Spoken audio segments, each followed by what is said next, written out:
Welcome to the Danny Clinkscale Reasonably Irreverent podcast. Insightful and witty commentary, probing interviews, and detours from the beaten path. Welcome once again to Monday Musings-Danny SportsWrap, and it's presented by Dillon's Heating and Cooling. Jeff and his fine crew will help you out with all your heating and cooling needs. And right now we're probably in a situation where sometimes you need heating and sometimes you need cooling, depending on the weather. But they will help you out at Dillon's Heating and Cooling. Ordinarily, going into a Monday Musings, and in fact, probably as the weekend played out, I would always think that the A block, as it were, of Monday Musings would be the Masters, and then the Royals would follow, and any other sports notes that pop up we would be able to do as well. But not that I'm taking anything whatsoever away from history being made by Hideki Matsuyama winning the Masters. Even though it ended up as a one-shot victory, there was an incredible drama in that particular Masters. Ended up having to two-putt and, made a 6-inch putt, but really had a big lead most of the day. Xander Schauffele tried to create a little bit of excitement, but in the end, it wasn't that exciting, but it was history-making. So we'll talk about that after our second time out.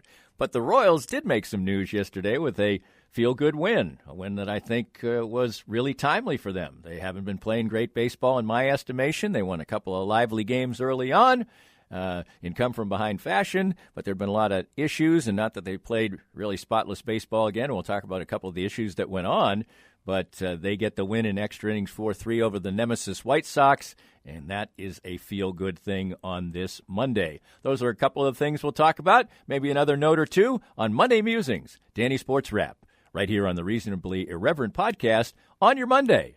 More of Danny's Reasonably Irreverent podcast after this. The bitter cold snap in February was just another intense reminder of how important it is to have a quality heating and cooling company on your side. That's why you need to know about my friends at Dillon's Heating and Cooling. Jeff Dillon and his top-quality staff provide honest, affordable, and reliable service all year long. Their number one priority is taking care of the customer and focus on being genuine, always following through and standing behind what they say and do. If you need HVAC or AC repair, it's important you get help from a team of professionals. Dillon's Heating and Cooling's team can walk you through a range of products, the advantages of heating and cooling systems, and ultimately help you find the best HVAC system for you. They're always glad to answer your questions and set up an appointment for an installation consultation. Whether you're looking to upgrade to a newer model of your current system or need one installed in a new home, give my friends at Dillon's Heating and Cooling a call today at 913-214-0529. That's 913-214-0529, or visit dillonsheatingandcooling.com to answer all of your questions. Dillon's Heating and Cooling. Their slogan is their goal, always treating you like family. It's time to visit once again with Dr. Brad Woodall of Advanced Sports and Family Chiropractic and Acupuncture.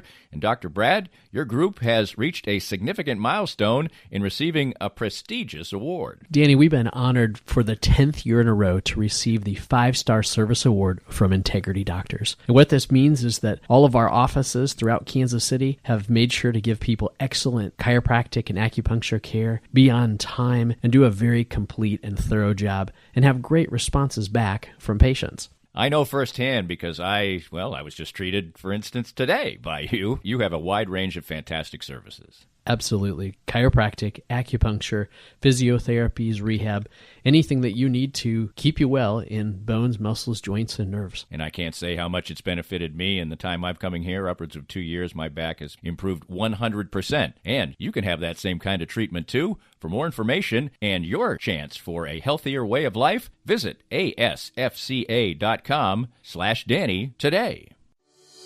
Cinematic Visions has been an affordable solution for professional media production in Kansas City since 2003, offering award-winning video production and creation, as well as a wide array of digital and social media management services. From planning, scripting, filming, editing, and post-production, to delivering your product to a watching world, Cinematic Visions will provide professional and affordable services for you and your business with the necessary return on investment to make it all worthwhile. Cinematic Vision's goal is to unlock the power of storytelling through video and a strong online presence for your company. Beyond the numbers, they want to inspire and evoke your clients to feel and act. Let my friends at Cinematic Visions embed your brand where it belongs, in your customers' minds. You can find them online at cinematicvisions.com or with a quick phone call at 816-600 6,300. I'm here with David Schmidt from Private Capital. And David, tell us more about your outstanding firm. Thanks, Danny. Here at Private Capital, we focus on return on asset. In today's world, it is survival of the fittest. We look at things from all angles and try to figure out what works best for you. The changes we will see this next year on assets will be monumental. The key to success is knowledge. Know where you want to go, and we'll be here along the way. To find out more, give us a call at 816-221-7775. David Schmidt from Private Capital with the best service for you. If you'd like to join these and other great sponsors and market your business to a growing and engaged audience, contact us at danny@dannyclinkscale.com. Look forward to hearing from you. Talk some Kansas City Royals, and if indeed there can be a big one in just the seventh game of the season, I think the Royals game yesterday did qualify as that. The Royals were playing the White Sox, and they had a lead much of the game, and they grabbed a 2-1 lead late, and then Jesse Hahn came on, and I would say that most Royals fans think that they have a Jesse Hahn problem right now. He had been handed most of the high-leverage situations, but in the bottom of the eighth inning, he gave up another 2-run homer, just as he did the other day, and that gave the White Sox the lead, but the Royals bounced back on a home run by Carlos Santana to tie it up at 3, and then in extra innings, they got themselves a little bit of a break, made some things happen, and won the game by a count of 4-3. And maybe in the process as well, they might have found themselves a new closer. You have to think with as good as Kyle Zimmer, and he was the man I'm talking about, has looked so far this season that with Hahn struggling and having been used in the high leverage situations, and in the only two true close situations that the Royals had that looked like they would require a save, Zimmer gets handed that task yesterday when they have to try to save the game again in the bottom of the 10th inning, and Zimmer gets the job done.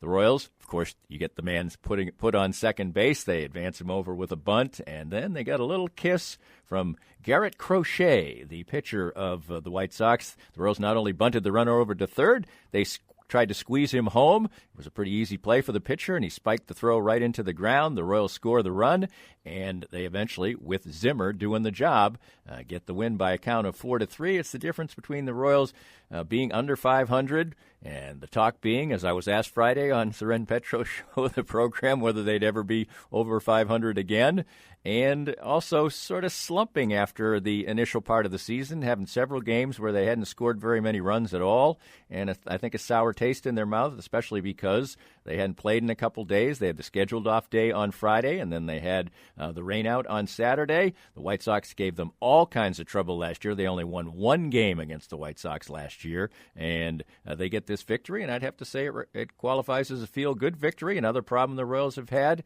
in many games is getting any kind of decent starting pitching, and while Mike Minor looked more like an opener kind of than a starter because he only pitched 4 innings. He took 85 pitches to get through those, but he only gave up the 1 run, and then it was a bullpen relay, and only Hahn didn't do the job, as Scott Barlow has yet to give up a run this year, pitched a scoreless inning. Wade Davis pitched a scoreless inning. Josh Staumont, who also hasn't given up a run so far this year, this was only his 3rd appearance, however, had a clean inning. Greg Holland had 2 clean innings, and that was a nice bounce back for him as he had a couple shaky outings recently in a row. And then, as mentioned, Kyle Zimmer comes in and gets things done for the Royals in that particular situation also. Let's check out some of the offense and where we are right now with the Royals, sitting at 4-3 on the season. Whit Merrifield just continues to do what he does. A couple more base hits. He had an RBI. He was the one who put the Royals ahead in the game earlier on. Actually tied the game earlier on when the Royals had trailed 1-0, and he is hitting a cool .393 on the season. His OPS is up near 1,200, and so he is indeed having a good first week of it, as the Royals, of course, have played a little bit more time than that. They started on a Thursday, but a very erratic schedule, and they're going to start getting into a regular schedule, we hope. Of course, you can still get the rainouts as they did on Saturday. Still probably a little bit of concern for Andrew Benintendi, but at least he got himself a base hit in this game and drove in a run, and he's just squeezed himself over the 200 mark so far this season. He has had all singles thus far, no extra base hits in his appearances so far. So still in the number 2 spot, probably a little bit of an area of concern. And after some little power show early on, Sal Perez has gone into a bit of a funk, and he struck out 3 times yesterday and went 0 for 5, and he's down to 185. And Santana, who continues to get on base no matter what kind of average he has, did hit the big home run in the 9th inning, as Liam Hendricks hasn't gotten much work for the White Sox, and he gave up the home run, their big high-money closer that they acquired in the offseason. Santana at 185. Probably a little bit of concern early on about Jorge Soler as well, as he had 4 strikeouts, the golden sombrero in the game, and he is hitting 130. And Hunter Dozier, who hasn't played very much at all, still hasn't got a hit, although he did draw a walk yesterday. And Kyle Isbell continues to be a good, effective player for the Royals. He scored the winning run in the game and is hitting 292. Michael Taylor at 370. Nicky Lopez continues to chip in. He had a key walk and a run scored, and he's at 333. So all in all, pretty good stuff from the Royals. They have to feel good about that. They continue on and start rolling through the week, and maybe, as I said, starting to get a little bit of normalcy as far as things are concerned with the Royals, and that would be nice for Mike Matheny, who obviously had to be very pleased with how things went. That was a pretty special game right there. Love to watch these guys come back and fight their way through. We had great opportunity to maximize on an outing where Minor just kept us in it. And, it could have got away from him. He did a terrific job early on, kind of holding that in place and giving us a chance. And then the bullpen came in. Obviously not ideal giving up a couple of those runs, but for our guys to keep coming late like that, Carlos to give us a chance to keep breathing. And then and how about that last one? Beautiful thing to watch. That's a tough assignment for Nicky Lopez right there, coming up and laying one down, a really tough lefty, and then Benny getting creative how to get a run in or at least put pressure on. So real happy for our guys today. That's the kind of win that I've talked about this on opening day, right? Ones that you feed off of, ones you hope kind of have a hangover effect. You have some that can negatively have that hangover, and this is going to be one of those with the positive. You could tell we were going to be in a fight right from the beginning, and the way Mike worked himself out of some stuff. And a couple of things, we made some mistakes early, mistakes on the bases and mistakes in the field. And usually those come back and haunt you in games like that. But the guys stayed the course and kept kind of grinding through, had a lot more strikeouts than we wanted. Had a few walks, but it came down to capitalizing on big opportunities. When you have a game going like that, you don't even realize it's almost a 4-hour game. Maybe you guys do and our fans do, but you're just so into realizing that almost every pitch, this could be the one that changes the course of this game. And you could see that intentionality that our players, they felt it, and they just stayed engaged in the game and made good plays the rest of the way. Hey, Mike, what can you say about Kyle Zimmer there in the 10th to lock up his first major league save? Yeah, pretty special. And, came in and used his secondary pitches too. It was behind in the count, not afraid to throw the slider back door, used the curveball. I thought he kept everybody off balance, but he threw strikes, and to be able to throw strikes with more than just your fastball is pretty important in a situation like that. Also, just getting strike one, right? That got us in a little bit of trouble there for a couple innings, working behind in the count, lead off walks. Those typically don't turn out real positive for us, but in that situation, and we try to think through what that 10th might look like, and if we have somebody that we know, 1, can control the running game, 2, can field their position, and 3, can control the strike zone and work ahead, those are the kind of guys that we want going out there, knowing that you have a man on second base with nobody out. And Kyle Zimmer, he fit that role perfect today. Mike, what do you think about the performance of Jesse Hunt, who was allowed to home run again? Yeah, velocity was down a little bit too. I always just get concerned when we have so many of these days off. I really do. I think you can have guys that are just almost under-conditioned, even though we did get to throw him in Cleveland quite a bit too. Jesse's got the kind of stuff that we believe in, can face any part of the lineup and any time during the game. But here recently we had a little tough run. Just going to need for him to get a couple things figured out. You're talking about, high velocity, extreme movement, and one of the better spin curveballs in the game. You throw that mixed together, and it should be effective. But right now, it can be a confidence issue too, and you have a couple tough ones. Especially every one of these guys want to come in when we get a lead and they want to shut the door. But it didn't happen today, and we're going to continue to give the opportunities to guys that we feel have the makeup and the stuff to get us out of those spots. The Royals bullpen hasn't had a real set structure, and you would think, of course, Mike Matheny there didn't give anything up and supported Jesse Hahn, which is exactly what you would expect. But you would think after yesterday and the way that Kyle Zimmer looked and the praise that he heaped on him and the way he had variety and the way he pitched, he will switch maybe from being that guy who backed up the starter and then maybe pitched later in the game if the starter went a decent distance in a high leverage but not closing situation. Will get the opportunity to close. It was his first career save, and it put a smile on his face. I mean, it was awesome. It was the win, especially, was so great for us coming off a long road trip, get a nice happy flight back home to Kansas City, try to keep that momentum going. It's just such a special clubhouse. So anytime we can pull out one against the division rival, it's huge. Hey Kyle, what's your approach there in the 10th with the runner on second, with the batters you're facing? So, I mean, it's be prepared for the bunt because you just never know how they're going to play it. Even with a speed guy who handles the bat fairly well, you expect him to bunt, which he had tried to a couple times. He didn't get it down. But so just try to let him bunt it, get to the ball quickly, field it, try to get an out, and then go to work from there. But luckily we got that strikeout to start off the inning. And so we have one out, and then, hey, you're one either weak contact or strikeout away from one pitch getting out of it and ending the game. And so just try to lock in and take it pitch to pitch. Almost pretend like there's nobody out there as you're just sort of attacking guys. Don't try to do too much and just compete. I mean, it's exciting. I'm not going to lie. It's awesome. It's a great feeling. And just, I mean, it's a save for me, but I mean, that's not possible if our other guys, the rest of our bullpen, Mike doesn't compete all day. Our bullpen doesn't shove and keep us in a situation to where I have the opportunity. And so it's really it's a full team effort. And I was just lucky enough to be the last guy out there to get the last out. But personally, it is special. It's something that is really cool and can share it with my friends, family, teammates, all the people who have gotten me here and held me up through the really tough down times. And so it's another box I get to check off on my personal career, but the win and the team just definitely comes first.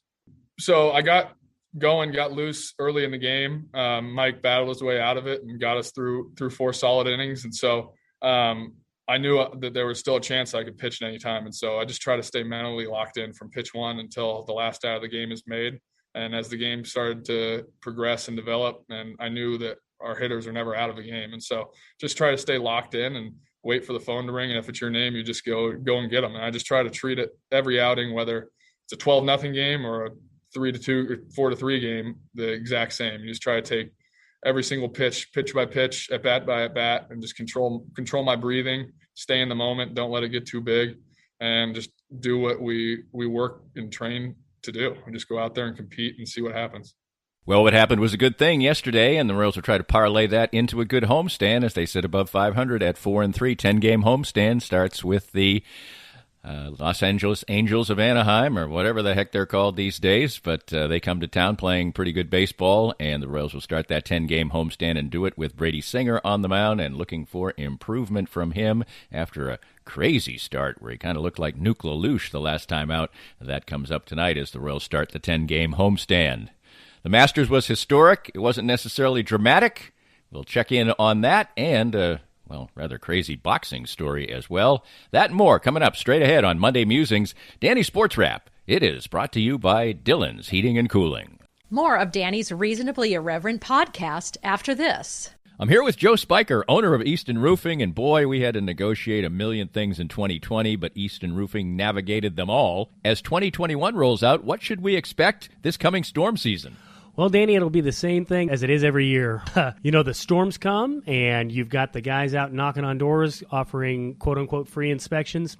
be wary as a homeowner. If somebody's knocking on your door, they probably need the work, and if they need the work that bad, they may be willing to do something untoward to get it. So if somebody knocks on your door, says they want to give you a free inspection, just tell them have a great day and give us a call. We'll come out for free and give you a good, honest opinion as to whether or not you need to do anything at all with your roof. And what's the best way to get in touch with Easton Roofing?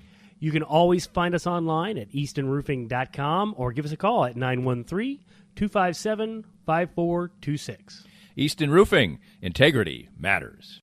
Right now, it's more important than ever to support local businesses. And 23rd Street Brewery in Lawrence is open and ready to take care of you. Make 23rd Street Brewery part of your KU game day experience, whether you watch the game there or grab curbside pickup for your tailgates or watch parties. But not just game days. 23rd Street Brewery is great any day of the week, and when the weather's nice, you can take advantage of their heaters on the patio. 23rd Street Brewery is open daily from 11:30 to 9 for dine-in, carry-out, curbside pickup, and can even help with your catering needs. So support local and visit a Lawrence favorite, 23rd Street Brewery. Firsthand, I have enjoyed the benefits of the CBD products from Canaway. My back feels better and better these days, as a major part of my routine are the pain-relieving salve and the Pure Gold oil. And recently, I had the pleasure of a treatment session using the Canaway CBD in conjunction with the Microlight 830 cold laser.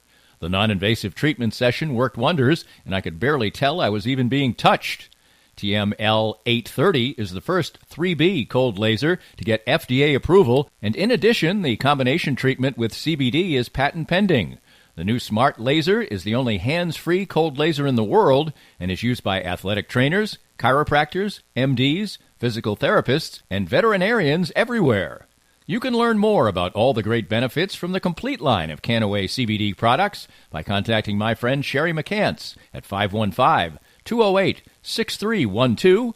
That's 515-208-6312 to get outstanding information about Canaway. I'm here with Tim Emerson, the owner of Emerson & Company. And Tim, give us an idea of the range of services that you provide from Emerson & Company. At Emerson & Company, we do credit card processing, payroll services. We do bookkeeping, merchant accounts like point-of-sale systems. What would you say differentiates you from other companies in the field, and what makes you special? I think what makes us unique is that we're a small local business making regional decisions on companies. We create a profile for the business and then put it out to our different vendors in a very competitive environment and tailor those needs to the specific business, which usually ends up in a great fit or great result for the company. And, of course, the idea is to save money, right? Save money, and actually sometimes I'm surprised where actually a solution that may cost a little bit more ultimately does save money, but we're not conditioned to think like that sometimes. Emerson & Company. Check them out at emerson-co.com or call them at 816-360-9092. If you'd like to join these and other great sponsors and market your business to a growing and engaged audience, contact us at Danny@DannyKlinkscale.com. Look forward to hearing from you. Welcome back, and let's talk Masters. It was kind of a different Masters. You lost a lot of the show ponies during the course of the first couple of days. There's a lot of big names like Brooks Koepka and Dustin Johnson and the defending champion and Rory McIlroy. How'd you like to be Dustin Johnson? I don't think he really would have hung around all weekend to put the jacket on the back of Hideki Matsuyama under ordinary circumstances, but I guess there's a big obligation there as the Masters champ. Probably wouldn't have been practicing on Saturday and Sunday after a missed cut, but he did indeed hang around for the ceremony. And the ceremony was a little bit different, too, as Hideki Matsuyama obviously doesn't speak much English, or at least that we know of, and he had his interpreter in tow. But still, what a tremendous accomplishment for Hideki Matsuyama, becoming the first Japanese player to win the Masters, doing it in a fashion that doesn't on the scoreboard really look as impressive as it really was, as he ends up shooting one over par in the final round, but he was under par for much of the day. He had his lead as big as 6 shots, and he really was in almost complete control. Xander Schauffele, who played with him in the final group, really showed a lot of fortitude, but in the end, what an absolutely Dr. Jekyll and Mr. Hyde day for Xander Schauffele. He comes out of the blocks, gets a birdie at the second hole. He's within a couple of shots and at 8 under par, and then he just goes on a horrendous run that has him most completely out of any kind of contention. And then he comes roaring back with 6 birdies in about a 10-hole span and actually puts some heat on Matsuyama, who, after he knocks the ball in the pond over the 15th green, has just a 2-shot lead when most of the day he was cruising around with as big as a 6-shot lead. Will Zalatoris had done a good job of hanging in there a little bit as well, but then Schauffele, after all that good work to get back to where he's in contention a little bit, knocks the ball in the water himself on 16, makes a triple bogey, and allows Matsuyama to have breathing room once again. Zalatoris gets in the house at 9 under par, but when Matsuyama heads to the 16th tee, he's still got the big lead, and then Schauffele puts it in the water, so he's still got a lot of breathing room, but he bogeyed the 16th himself, then he bogeyed the 18th hole. He had the breathing room, obviously, to just 2-putt from 4 feet. Would have been a nice touch if he could have knocked that putt in, but he didn't. I don't think he cares now. He's the winner, and he makes history. And with the unbelievable attention that sports personalities have in Japan, he probably already was a rock star as big as you can imagine, but now he makes history. It's going to be an unbelievable thing. The Masters Week started out with a great tribute to Lee Elder, who joined Jack Nicklaus and Gary Player on the first tee. Couldn't hit his ceremonial tee shot, but still it was a great ceremony. Justin Rose turned some heads with a big first round as he shot a 65 on a day with incredibly difficult conditions. He basically wouldn't play all that well the rest of the week. Did show some toughness on Friday by going 3 over on the front 9, then 3 under on the back 9 to still be in the lead after 36 holes. But then after a rain delay on Saturday, Matsuyama would catch fire, and he would indeed have himself a great run of it and carry the 4-shot lead into the final round. And as I said, most of the day it was a pretty nice day to be Hideki Matsuyama and have himself some breathing room and have probably not some fun out there. It was still probably a lot of pressure on him, no question about it. But as the day went on, he really was solid, played a nice 2 under par, front 9, then a little bit of shakiness. Another great story certainly has to be Will Zalatoris. If you're not familiar with it, of course, you watched the Masters. If you did, you probably got and you didn't know anything about Will Zalatoris going into the tournament you do now. He basically was around all week, and he played in the final group on Saturday, played admirably, shot himself an even par round on Saturday, or no, I think he was actually 1 or 2 under, and because he broke par in all 4 rounds, did Zalatoris. And then on Sunday, again, never really went away. Amen Corner bit him a little bit, and he got back as far as 7 under par, but then he made a couple birdies, and he made a big, long par putt on the final hole. Put a little pressure. He actually was hitting practice balls when Matsuyama was playing the 18th, so he thought there was at least some chance for a sudden death playoff. But this was a guy who was over 2,000th ranked in the world 2.5 years ago. He was a good junior player, but not a great one. Then he blossomed at Wake Forest, found a way to putt better, and he's a tremendous ball striker. And now that he's a good player and somebody who he's got a bit of rock star in himself, and he will be somebody who I think you'll be starting to see in a lot of promotional advertisements and things like that. He's got Hollywood good looks good on the golf course, and he's got kind of a fun game to watch. Great ball striker and carries himself really well on the golf course. But he had to go through the grind of Monday qualifying, playing on any tour he could find, then finally found some success on the Korn Ferry Tour, enough to get himself a couple of exemptions on the PGA Tour, and he just kept churning out result after result after result. He's got 5 top 10s on the PGA Tour prior to the Masters, and now obviously has 6, a second-place finish at the Masters. He had temporary membership with the big fat check that he gets here, well over $1 million for finishing second. He obviously has a chance to help play in the Tour Championship eventually. And Jordan Spieth being back. Hey, do I like watching Jordan Spieth on the golf course? No. His constant lengthy conversations with Michael Greller are certainly, I guess, informative but somewhat annoying. He does wear his emotions on his sleeve, so he's very entertaining, but he's either grimacing or laughing or talking to you. He doesn't need a play-by-play announcer in any way, shape, or form, but all of it gets to be a little much for me. But you can't underestimate how tough he's been in bouncing back from all of the troubles that he had. Now he's playing outstanding golf, and the final round of the tournament really reflected that also. He was on the periphery of contention entering the day, and then it just really didn't go his way. Birdied the very first hole, and when you're at 5 under and the leader's 11 under, that's just like a death sentence. And then later on, he would make consecutive bogeys at the 5th and 6th hole, and he was back to 3 under par, and then he ripped off some birdies and ends up tying solo third, so he continues his great run. And it's really been a revelation, and a lot of people really do. And I like Justin. I do like Jordan Spieth as a person. By all reports, he's like the nicest guy in the world. It's just watching him on the golf course is a little annoying to me. So he has many, many fans, and they enjoy watching him play. And he indeed is back and ties for third. So a lot of interesting storylines going around. As I mentioned, some of the stars weren't there. Maybe it wasn't the most high-profile Masters because obviously we knew for months that Tiger Woods wasn't going to be there. He obviously was in a position where 2019 may in the end have been his swan song in the world of golf, and if it was, it's an incredible one. And some of the other guys who were at the periphery of contention didn't cover themselves with glory on the day.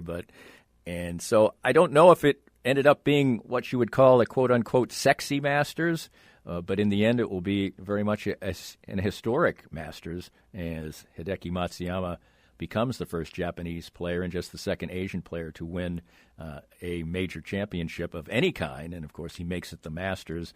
And we'll see Hideki Matsuyama play at Augusta National for as long as he wants to.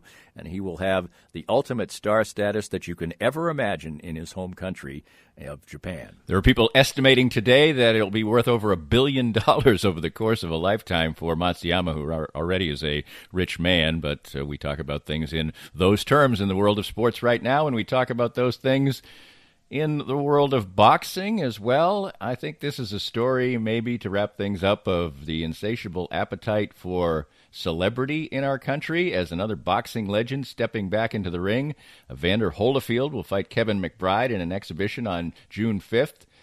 Triller, I guess that's what it's called, Triller Fight Club's Peter Kahn confirmed on Sunday Holyfield's return will be on the undercard of Teofimo Lopez's unified lightweight title defense against George Kambosos in Miami that will be streamed on Triller. He's 58 years old, okay? Mike Tyson did this. Roy Jones Jr. did this. And apparently, a couple of weeks ago, the Holyfield and Tyson's camps announced that they were going to fight each other. And apparently the negotiations fell through because Tyson turned down $25 million. $25 million wasn't enough for this. Now, it's an undercard, it's not the feature, whatever, but I just don't understand why people want to watch 50-something men fight and pay money to do it. I guess they're not necessarily paying money just for that, but if Tyson and Holyfield had fought, that would have been the feature. That would have been the thing that people were paying for. It didn't go through. Maybe that's something in the future, but I certainly wouldn't pay. Well, I'm looking at a thing full of coins there. I wouldn't pay the coins in that jar that I'm looking at right now to see old men fight. People who are virtually my age get into the ring and knock it around a little bit, even if one of those fighters bit the other one's ear way back in the day. Crazy way to wrap things up here on Monday Musings. Danny SportsWrap, presented by Dillon's Heating and Cooling. Of course, all through the week, we do all our great stuff. Music this week with Tim Finn. All kinds of great things on tap at the Reasonably Irreverent podcast. Thanks for joining me on this Monday, and enjoy your weekend. I'll talk to you real soon. This podcast was made possible by our great sponsors like Easton Roofing, the presenting sponsor of Kansas City Profiles at the Danny Klink Scale Reasonably Irreverent podcast. Easton Roofing, where integrity matters. We hope you enjoyed the latest Danny Klink Scale Reasonably Irreverent podcast. Come back soon for something fresh and new.